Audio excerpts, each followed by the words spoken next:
Problema nyo rin ba mga maliliit na langgam na gumagapang sa kahit saang sulok ng bahay nyo? Parang itong sa akin, no? Gumagapang dito sa ko, sa lababo ko. Ayan, papunta sila sa aking bigas, lagayan ng bigas. Ayan sila, problema ko parati yan, araw-araw. Ayan.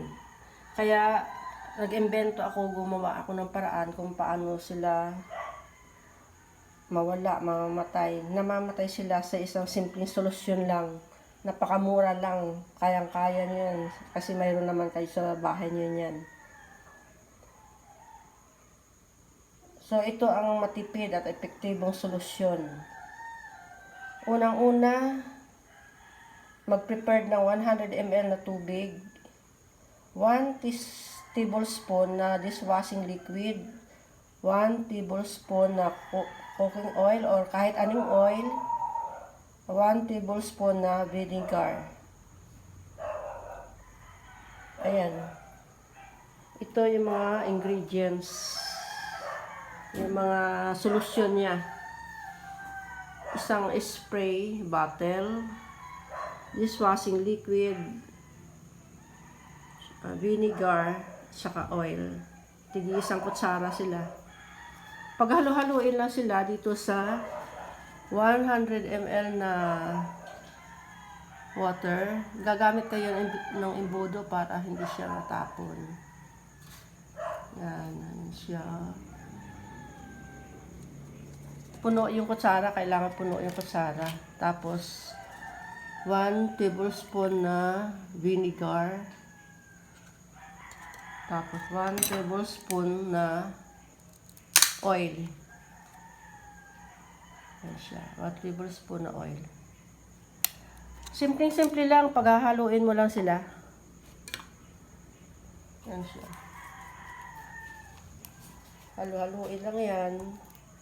Tapos, ilagay sa spray. Kalugin. Nawala yung takot.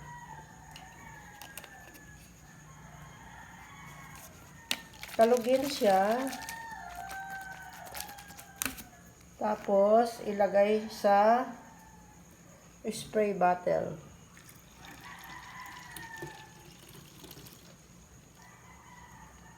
Yun. Ito ang gagamitin mo araw-araw tuwing may nakikita kang may gumagapang na langgam. Napakatipid. Hindi na kailangan bumili ka ng mamahalin sa sa bilihan ng mga pang-antay na solusyon. Yan, spray natin dito sa gumagapang na langgam. Ayan siya, oh. Yan. Spray natin. Tingnan natin kung epektibo. Ayan, in-spray ko na. Yan. Yan. Hanggang dito sa lagayan ng bigas. Ayan, tingnan nyo, sandali lang, patay na siya. Ayan, patay na siya. Walang chemicals na, hard chemicals na ginagamit, kundi yun lang, simpleng tatlo.